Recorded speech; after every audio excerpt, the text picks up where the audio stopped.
What if being the smartest person in the room is actually holding you back? Yeah, I said it. And if that question made you pause, even for a second, keep watching. Because this video isn't about how to become smart. It's about what happens when you already are, and why that's secretly more dangerous than you think. Let me paint you a picture.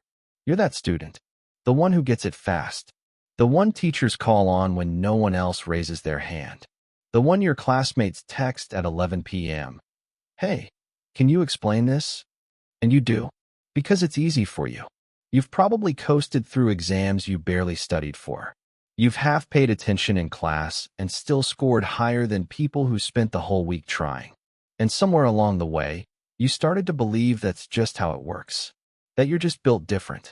But here's where it gets interesting, because right now, somewhere in your life, something isn't clicking. Maybe your grades are inconsistent. Maybe you're bored. Maybe you feel like you could do so much more, but you just don't. You scroll instead. You delay. You say, I'll actually try next time. And next time looks exactly the same. That's not laziness. That's something deeper. Here's the thing nobody tells the smart kid. Being smart without direction is like having a sports car with no road.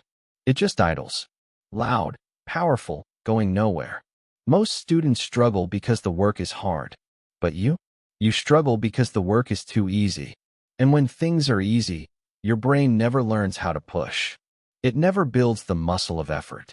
So the moment life actually gets hard, real exams, real pressure, real competition, you freeze.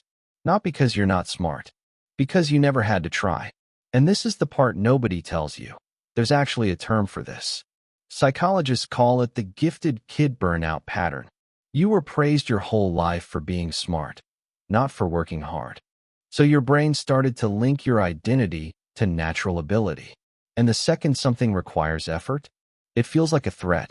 Like maybe you're not that smart after all. So you avoid it. You procrastinate. You distract yourself. Because not trying feels safer than trying and failing. Does that sound familiar? Because if it does, good. That means we can fix it. Step 1. Stop being proud of doing the minimum. If you're the smartest person in the room, but you've never actually been challenged, you don't really know what you're capable of. Pick something hard. Not class hard, actually hard. A subject you don't get, a skill you suck at, a problem with no easy answer. Sit with that discomfort, because that's where your real growth is hiding.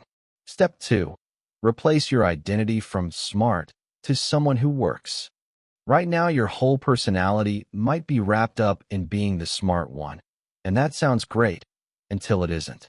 Because when your identity is, I'm smart, anything that challenges that feels like an attack.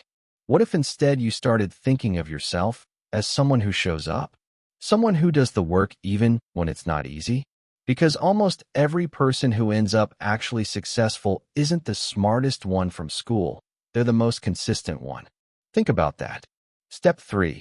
Use your intelligence to build systems, not shortcuts. Instead of using your brain to find the shortest path around doing work, use it to build a structure that makes doing work easier. Design a study schedule that uses spaced repetition.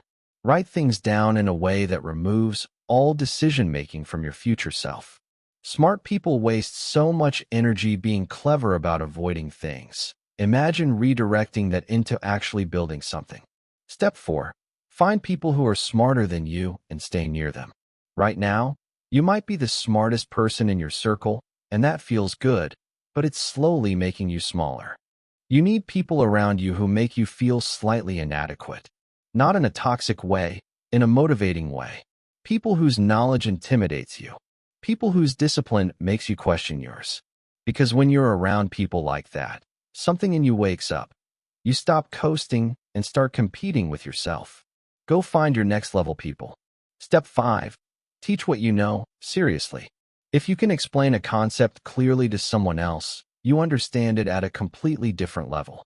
Start small. Explain one thing today, to a friend, in a journal, in a voice note to yourself. Notice where you stumble, because those stumbles are your growth edges, places where you haven't actually earned the understanding yet. You've just borrowed it from being quick. So here's where we land. Being the smartest student in the room is not a destination, it's a starting point. And if you treat it like a finish line, you're going to spend your whole life wondering why you never got where you wanted to go.